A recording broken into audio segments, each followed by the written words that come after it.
There we go. Hi, wealthy family. Welcome to today's video. Thank you for coming and sharing some time with me.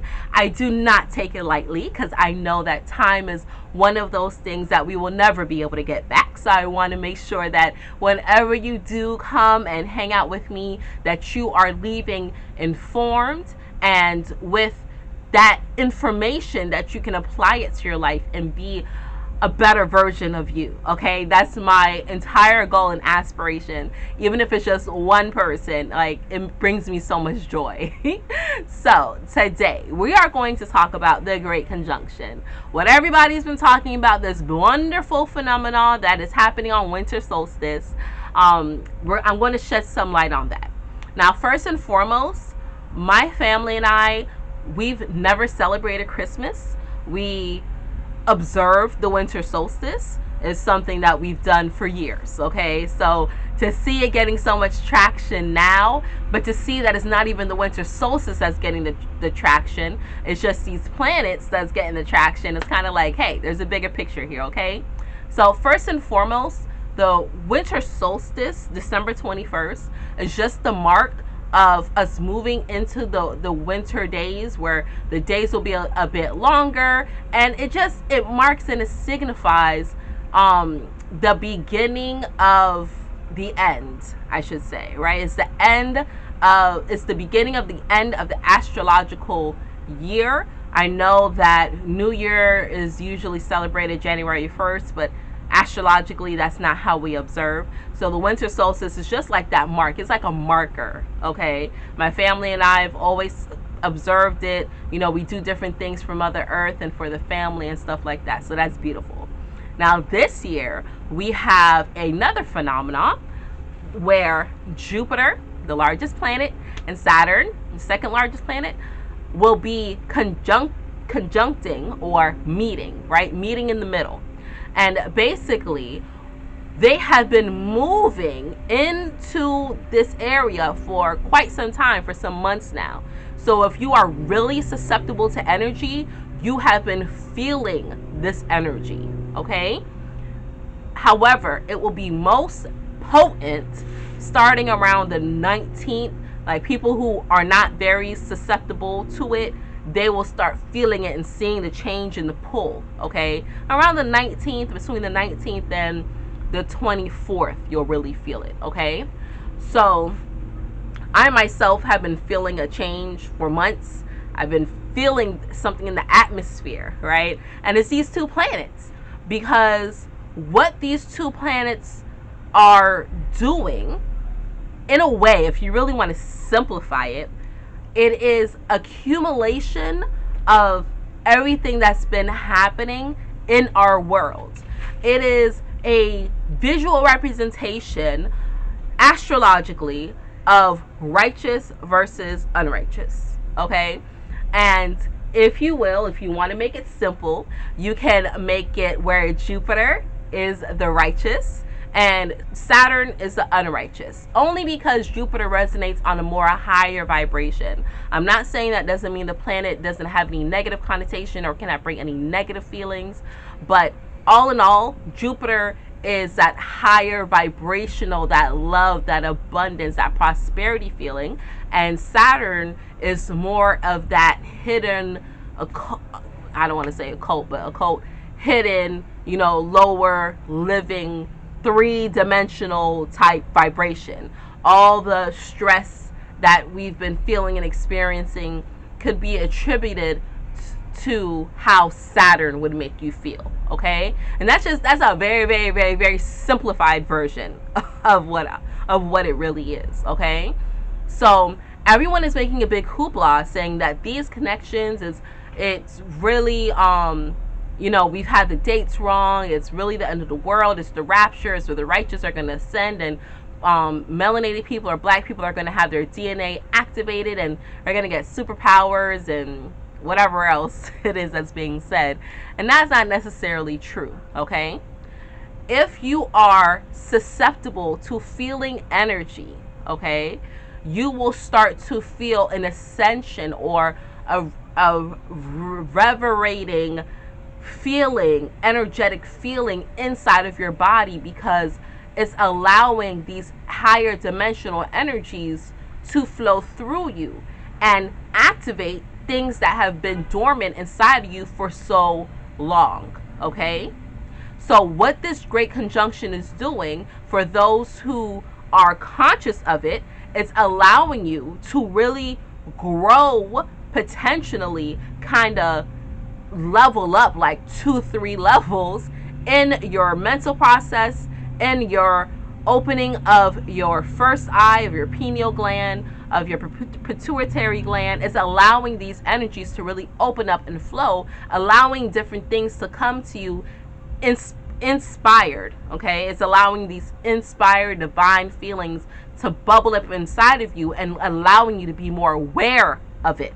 Okay, it is not like we're all gonna go sit outside and on the 21st it's just gonna be a beam of light and everyone's gonna feel this.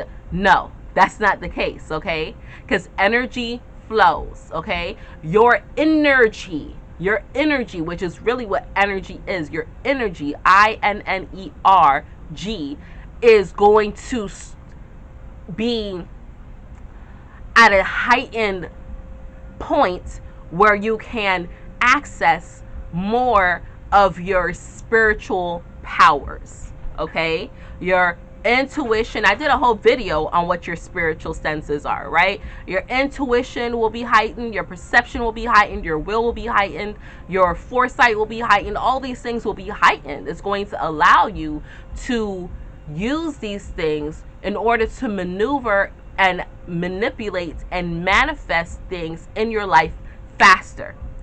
Now, some people have said that they've already been able to start doing this. They've already been able to think of something and they see it manifested, meaning brought to the physical, faster than they ever have. And that's what this energy is going to allow you to do.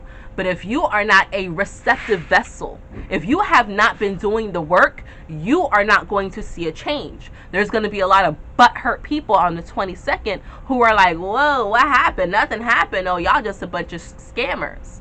But if you know how energy works, energy never dies. Energy consistently flows. But energy is only going to flow to a space where it is conducive for it. Okay, you're not going to, if you had a choice, you're not going to get a dirty glass to drink water out of. You're going to go to a clean glass, to a receptacle. Okay, and it takes time to clean that glass, right?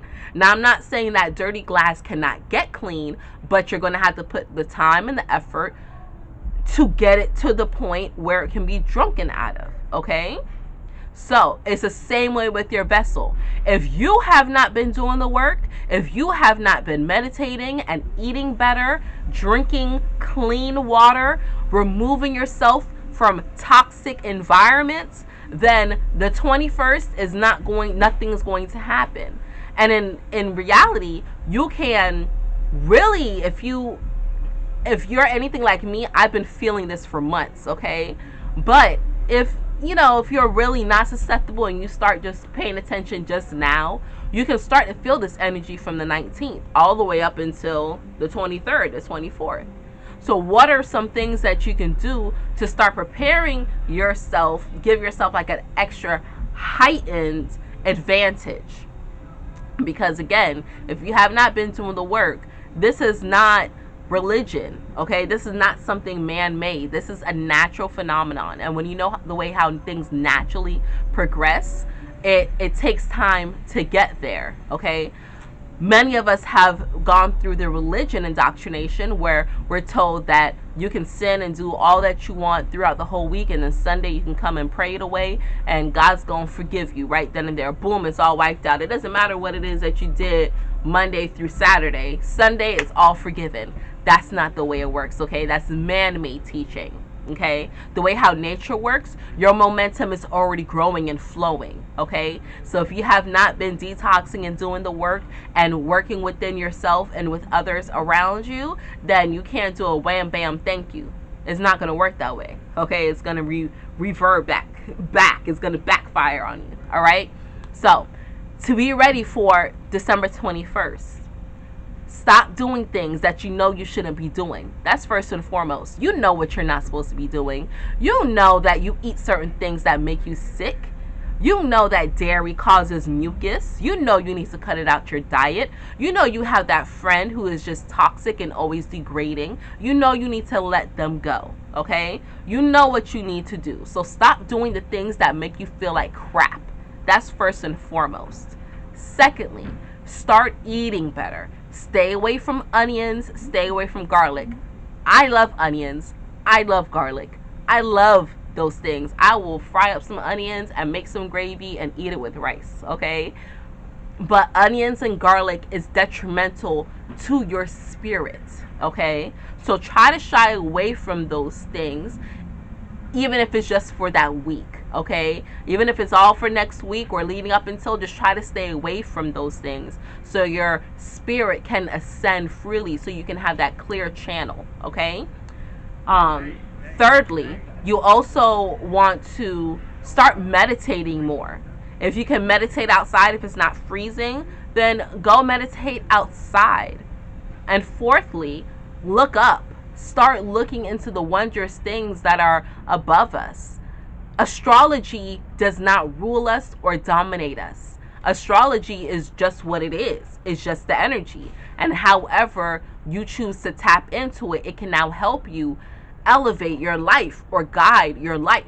That's what our ancestors were doing. That's why they built all these monuments and pyramids and mausoleums, and people can't understand why. It's because they were charting the stars, because they knew the stars were a guide for them. It wasn't to rule them. They didn't worship it. It's not a religion, but it's to help guide them so you can have further information on how to live your life accordingly. Okay? Just like the seasons. The winter, what we're moving into, which is what winter solstice is that mark of it, is the beginning of the end of the astrological year. Astrologically, the year begins in spring. Yes, I know they tell us that the year starts January 1st, but what is brand new, starting new in the dead of winter? Animals are hibernating, right? Trees and flowers aren't blossoming or giving life. It's because we're supposed to be still working together, right? Things are not reverberating. All right. So, fifth thing that you can do to help get ready for your energy ascension or for this winter solstice is start focusing on what you plan on accomplishing in 2021. Okay. What is it that you want your life to look like in 2021? It's time to start going within so that your life without can be manifested beautifully. Manifest doesn't mean that you're pulling it from nothing. Manifest means that you're able to feel it and see it in your mind's eye and now bring it forth into the physical world so you can experience it in the physical. That's all it is. All right. So this is a great time to do that because our thoughts are being accelerated. Right? And if you want to be on the most optimum timeline, it's time for us to start picturing that and envisioning that and living that. Right? Not everybody has the patience and the wherewithal to sit down and chant and meditate and breathe. Although it is good for you, I understand.